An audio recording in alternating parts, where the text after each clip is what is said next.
This video is brought to you by Squarespace. Hey photographer, Jessica Whitaker here, and in this video I'm going to be sharing with you how you can get hired on as a second photographer for wedding photographers. So let's say for instance it's a wedding with a bride and a groom. While the bride gets ready, usually the groom is as well, and typically a primary photographer will be photographing the bride in her suite, getting ready, and you as the secondary photographer, you are able to go in and photograph the groom at the same time. Another example of this would be during the ceremony. You will be positioned in a different angle, getting different types of shots, while the primary photographer is getting other images. It all boils down to you are there to help the primary photographer get the images that they are unable to physically capture because they are focused on other images. Why might you want to be a secondary photographer? Number one, the money. You can make pretty easy money,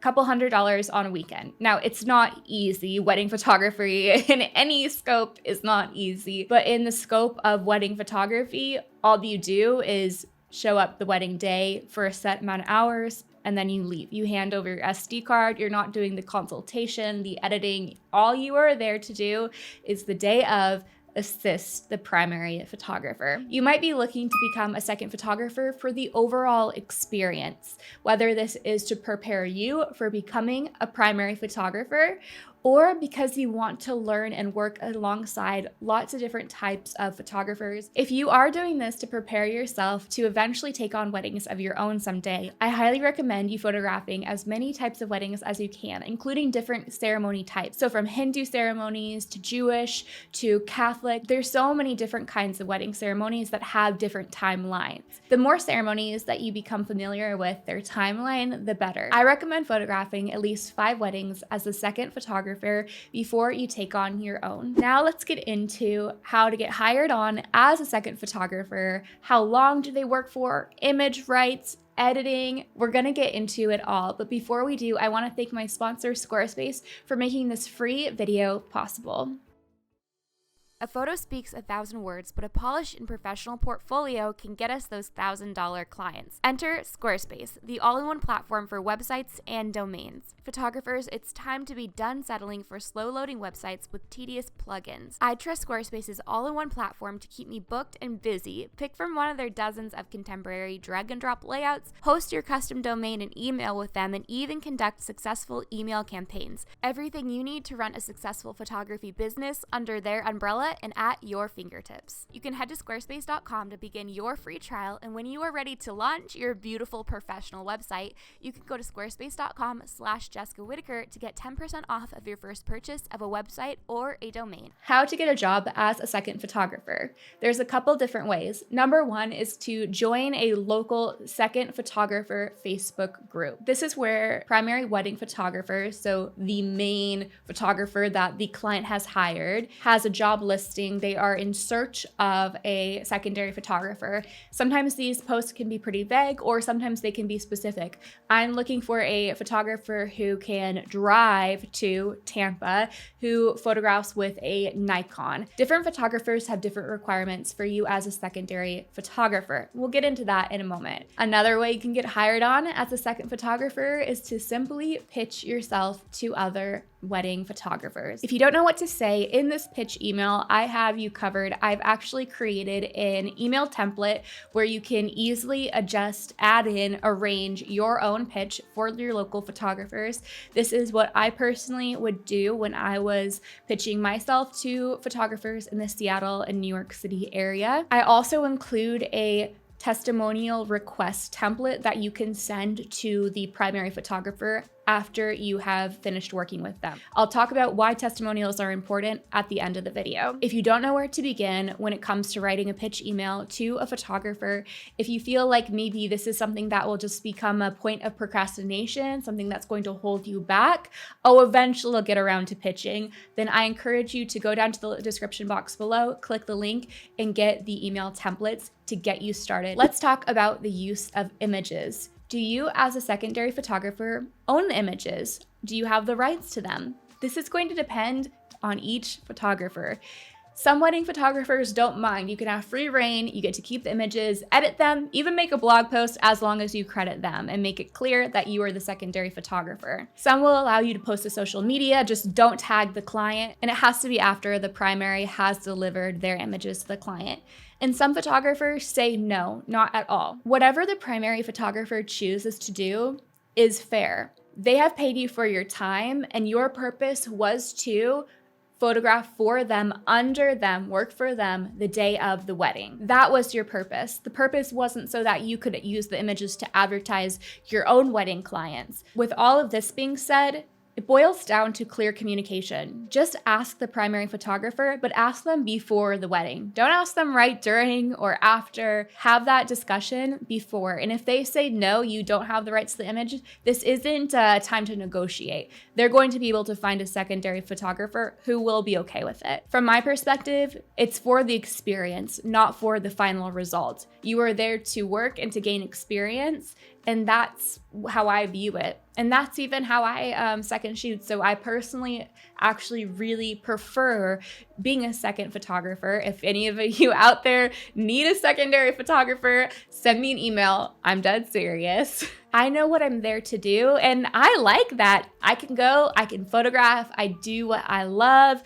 I don't have to do any of the before or any of the after. I'm there to support the primary photographer, and I'm there to have experience, and I'm there to do my job. With that being said, how do you give the images to the primary photographer? These are raw files, like they're so large. How am I gonna email these? Typically at the end of the night, you'll hand over your SD card to the primary photographer and they'll transfer the images, or they might have their own SD cards that you can use to shoot on. Now, I would definitely have this conversation with the photographer before you go into this, especially if they are expecting you to shoot on your own cards, which is very normal. But if you don't have enough SD cards to cover a whole wedding without having to go in between and transfer the photos, you are going to need to communicate that to the main photographer and ask them to either accommodate those SD cards for you, or you need to buy your own. How long do second photographers typically work for? So for me, I'm not there the entire wedding day. That's never been really my experience. Maybe once or twice actually, but let's say that a primary photographer has been hired for a 10-hour day. Chances are you will only be there until the beginning of the dancing, the reception. There's only so many photos that you can capture during a reception, as you all know.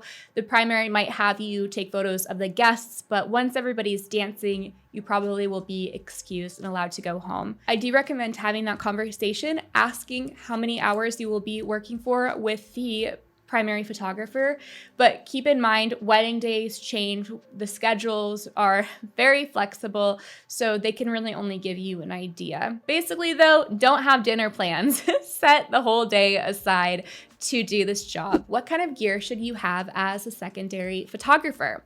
Let's say you are just starting out in photography and you have a couple of lenses. What I would recommend for you is a zoom lens and a prime lens, and then having some kind of speed light flash. That is a flash that hooks onto the top of your camera if your camera doesn't have a flash built in. I'm going to link my gear suggestions down below. I'm going to share with you the exact prime lens that I would recommend. I have a couple of different price point options. One is over $1,000 and one is $150.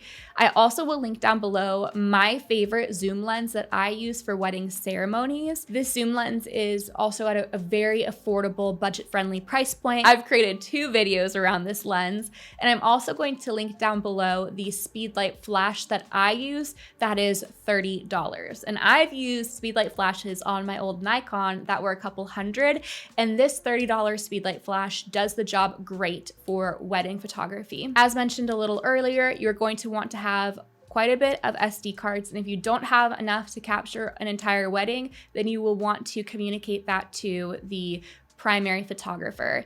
Now, another thing that you're going to want to share with them, and I include this in the pitch email template linked down below, is communicating with them what kind of camera you use. Not because the photographer necessarily cares about the exact camera body you use, but if they shoot on Nikon, they might be looking for a photographer who also shoots on a Nikon camera. So this is something you're going to want to include. How much should a second shooter charge an hour? Unfortunately, I can't give you an answer because it is going to depend on the photographer. It's going to depend on how many hours you're working. Some people have a whole flat fee, so a day rate. Some charge by the hour. It's all going to depend, but you can usually expect to make a couple $100s. Lastly, once you've finished your job, you've gone home and a couple of days have gone by, I want you to reach out to the primary photographer and thank them, but also request a testimonial from them. This testimonial request email is linked in the description box below, and it comes with the pitch email template, but you're going to want to ask them for this testimonial so you can use it as leverage for working with other wedding photographers. Especially if you have only done 1 or 2 weddings, then you are going to need this testimonial to ensure that you can continue to book more and more. Because it's kind of like a snowball effect, as we know with photography. The more we have in our portfolio, the more we optimize our website, the more we're able to be booked. But when you're just starting out and you only have 1 or 2 weddings to show for it, you are going to really be able to lean into this testimonial and this recommendation as a way to leverage getting hired again by other photographers. You might be wondering, if I don't have the image rights, how am I able to show for my work? What you can do is you can create a private gallery. This would be a gallery that only the people who you are pitching to, these other wedding photographers, see. This is not something public. Could even be a sampling of images in a folder sent on WeTransfer. But when you only have 1 or 2 weddings, as an example, again, having that testimonial is going to do so much more for you. I know a photo speaks 1,000 words, but a solid testimonial can do wonders for you and growing your business. If this video was any help to you, be sure to hit subscribe so that you're the first to know when new photography tutorials for your business come out. You can follow along over on Instagram at Jessica Whitaker for daily tips, tools, and resources for growing in your photography business. If you're looking to join a kind, encouraging, and inclusive photography community, go onto Facebook groups and search Build and Bloom. This is one of my best free resources where you can ask questions, receive insight, and constructive criticism on your work. Don't forget that you can grab your pitch email template and testimonial email template using the link in the description box below. If you would like me to make a video on the flip side of the subject, so you as a primary photographer, what to look in for a secondary photographer, how to find them, let me know in the comments down below, and if there's enough need for that, I will fill in the gap and I'll make that free video. I believe in you and I believe in your business, and I'll see you in the next one. Bye.